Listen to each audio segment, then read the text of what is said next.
अगर आपसे ये सवाल किया जाए कि बिहार में दलित नेता का नाम बताइए तो आपके जुबान पर दो नेता का नाम आएगा, एक चिराग पासवान का और एक जीतन राम मांझी का। लेकिन जब बिहार में किसी दलित के साथ अत्याचार होता है तो ये दोनों नेता गायब हो जाते हैं, क्योंकि इनको लगता है कि अगर हम कुछ बोलेंगे तो फिर हमारा ही नुकसान हो जाएगा, अगर हम अपने समाज के लिए खड़े होंगे तो हमारा नुकसान होगा। और देखिए किस तरीके से मुजफ्फरपुर में एक बड़ी घटना हुई, दलित बच्ची के साथ कुछ दरिंदों ने दुष्कर्म किया और पीएमसीएच की लापरवाही की वजह से उसकी जान चली गई। मंगल पांडे की स्वास्थ्य व्यवस्था ने उसको समझिए कि इस दुनिया से छोड़कर जाने पर मजबूर कर दिया, लेकिन ये दोनों दलित नेता चुप रहे।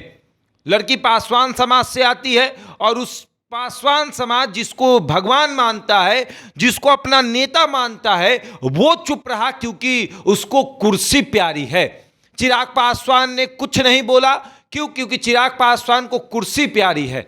चिराग पासवान इस घटने पर एकदम पूरी तरीके से मौन रहे। ये घटना मानो जैसे चिराग पासवान के कानों तक गई ही ना हो। जीतन राम मांझी चुप रहे। किसी ने पीएमसीएच के अधिकारियों से, पीएमसीएच के उन तमाम डॉक्टरों से सवाल नहीं किया कि क्या दलित बच्ची के साथ इस तरीके से होगा? क्या वो दलित थी इसलिए उसके साथ ऐसा हुआ? क्योंकि वो दलित थी, उसको बेड नहीं दिया गया? किसी ने सवाल नहीं किया। क्यों? क्योंकि चिराग पासवान केंद्र में मंत्री हैं, एनडीए के सहयोगी दल हैं। जीतन राम मांझी केंद्र में मंत्री हैं, एनडीए के सहयोगी दल हैं। तो इन लोगों को तकलीफ हो जाएगी। भाजपा के खिलाफ बोलेंगे तो फिर क्या होगा? भाजपा इनको हटा देगी। इस बात का इनको डर है। इस बात का डर है कि अगर हम भाजपा के खिलाफ बोलेंगे तो विधानसभा चुनाव में हमें ज्यादा सीटें नहीं दी जाएंगी। और ये हैं दलितों के नेता जो अपने हित के बारे में, अपने परिवार के बारे में सिर्फ सोचते हैं, ना कि राज्य के बारे में, ना कि राज्य के दलितों के बारे में।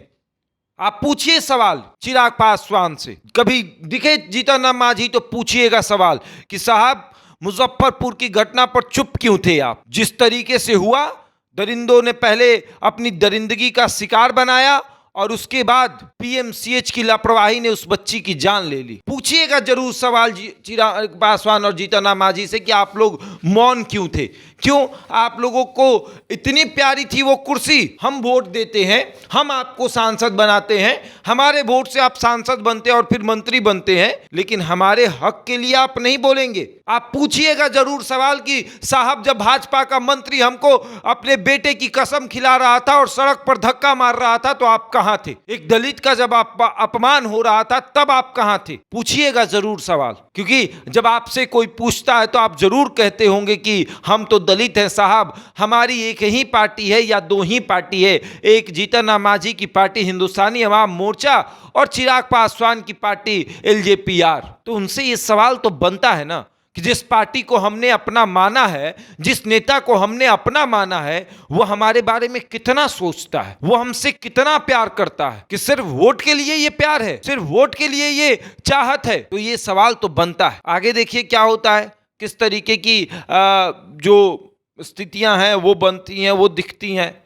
लेकिन ये तो तय है कि चिराग पासवान को दलितों से कोई मतलब नहीं, जीतन राम मांझी को दलितों से कोई मतलब नहीं, सिर्फ और सिर्फ वोट बैंक के लिए सब कुछ होता है। बहरहाल इस खबर में इतना ही। बने रहे हमारे साथ और देखते रहे द इंडिया टॉप।